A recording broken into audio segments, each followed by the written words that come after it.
Well, disagreements happen sometimes. You don't always have to. In order to save Baron, you'll need to go somewhere I cannot. An elementary school. As much as I've certainly jumped on the Pirate Software hate bandwagon, and have always been a mild disliker of him, just as a result of being annoyed by the shorts flood, that doesn't override the contrarian streak I have. When there's a strong narrative, when lots of people with lots of reach are all saying the same thing, it motivates me to dig and find a counter to it to share. Very recently, picking at his coding, and in particular his work on the game Heartbound, has been hot. I can't engage with any of the code talk though. It's all Greek to me. What I can do is simply play the game. And I did. The insight I gained from doing this allows me to formulate one defense. It works! Whatever's wrong with his code, whatever bad practices he engages in, the end user seems to be getting what Jason Hall wants them to get. Unfortunately, I would suggest that if the code was so bad the game couldn't be played, that would be better. Heartbound commits the gravest sin in all of game design, and it's guilty of it for a massive chunk of its runtime. Over the last decade or so, an idea has been popularized, particularly amongst art game posers. In its simplest form, the thought is, games don't have to be fun. A version of this I agree with is that they don't all have to be bing bing wahoo dopamine drips. And a game's value isn't just in, out of 10, how fun was it? At the most basic level, the idea is just games can do and be more. Take Papers, Please. It's not unfun, but it is gamified bureaucracy, and it's trying to do something more than give you a good time. Most importantly, it's engaging, which is what I think, if nothing else, a game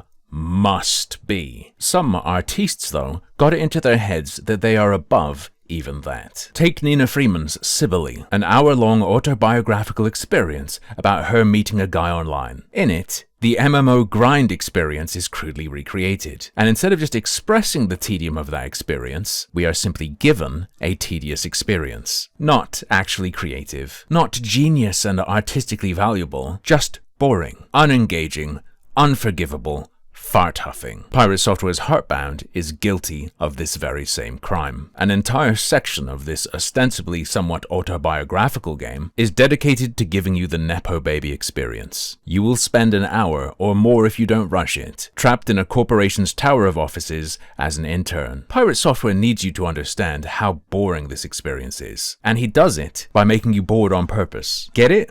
Real clever, right? Let me see if I can do it. Let me take a shot at this kind of design. Go check in your kitchen. Do you have a bag of rice? Pour it on the floor right now, and then put the grains back one by one. What you're feeling right now? That's sort of what it feels like to miss a bus and have to wait for the next one. We've connected. You know what my weekend was like now. Art. Rubber duck programming reference. I do programming. Please laugh. And then do a hidden object fetch quest. Life is Strange came out in 2015 and Find 5 Bottles was ridiculous then. But at least it wasn't trying to torture you. This is something else. This is self-pity being expressed at the expense of someone who's already given £8.50 to the guy. Naturally, as an intern, at one point you have to bring a higher-up coffee. And to me, this is almost like anti-art. Showing someone what it's like to do something boring by having them do something boring. Can I just have the job and get paid? Are you capable at all of abstraction? What's your next game going to be about? How hard it is to pick up a heavy rock? Featuring an actual Wi-Fi enabled heavy rock you have to pick up over and over again? Check out my next game. It's called Miscarriage. You won't even know you're playing it until your bleeding wife starts reading out the credits. Just like clean your room instead of playing this. You'll get the same thing out of it and a clean room. There's a video of an old guy I keep getting recommended where apparently he plays Dark Souls and learns the value of games. Give him this next. He'll change his mind. But. This is just one section. One of 3, if I'm to believe the world selection, and another of the trio is available in early access. My first impression of Animus, the middle world, was, Jesus Christ, what the fuck is that? Welcome to the furry zone. Some animals are more anthropomorphic than others, their face and proportions more human. While some praise the detail of the portrait art, I personally, frankly, find them unsettling and disgusting, though this is colored by my awareness of those who are very into such things. I presume this dialogue-heavy area is intended to showcase Pirate's writing chops. I have read hundreds of visual novels, and there's a particular kind that Heartbound reminds me of. Often, you'll see an author get it into their head that their gimmick is gonna be that they make the most complex, interconnected stories. But surprise, the work increase associated with player choice mattering is exponential. It is an experimental RPG. It is based on player choice. There are thousands of routes in the game, which is not a joke. It is based on your choices. Everything changes based on how you play the game. Everything changes. It is outrageous. It is incredibly difficult to do. It's taken me a long time. What this seems to do is it warps the creator's perception of pacing. They can see the whole tree. They see how much is there. They know how long they've worked on it. A casual player is going to walk one branch, providing a very different perspective. And in Heartbound, this means the characters come off as being a bit BPD. You want to have big impacts, you want to present big ideas, but to mitigate the mountain of work you've provided with this choice-based experience, everything gets squished together on a single given playthrough. And my experience of Animus was that a guy tried to kill me because I didn't want to go hang out with him once. Did everything else he wanted. Played a little Neopets browser game to get him some food. Chased a chicken with a little flapping chode tail. But then she wanted to hang out. The evil voice told me this person I just met doesn't care about me. I said, nah, I got places to be. And apparently that was enough to corrupt and destroy their brain to the point they think friendship is violence. This is the effect you have on others. Very deep. Except all I saw was I didn't hang out with them, so they evaporated and then came back as a ghost at the end of the chapter to try to kill me. Just insane behavior, dude. That's not an emotional moment. That's rabies. The melodrama from guys you've barely met is comical. Here's an armadillo I didn't help enough after he hurt himself digging. You can't just have it be about choices. There has to be something there to make me care about the choices. Choices in and of themselves aren't fucking interesting. Do you want things to be this way? Sure. I don't blame you for what you've done. We don't choose how others remember us. Be the hero of your own story. Even if you were the hero of mine.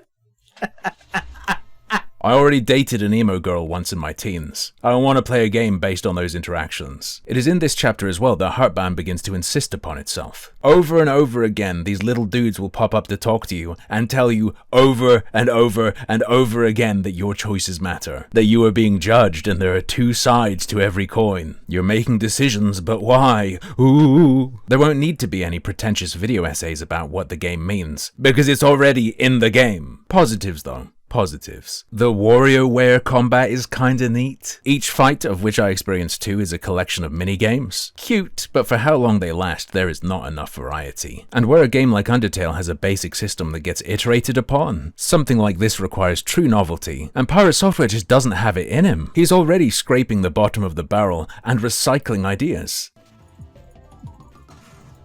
Oh. I want to say...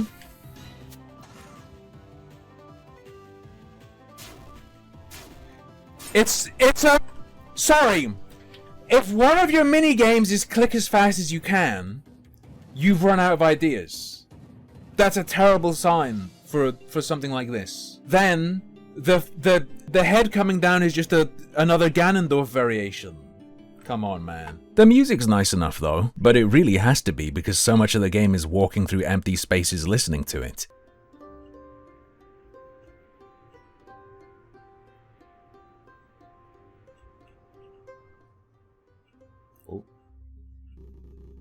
This is the start of every horror movie I've ever seen. I mean, like, it's the start of The Descent. I don't really... like, what other ones? Oh goody, then I get to talk to an armadillo for a couple seconds, and oh look.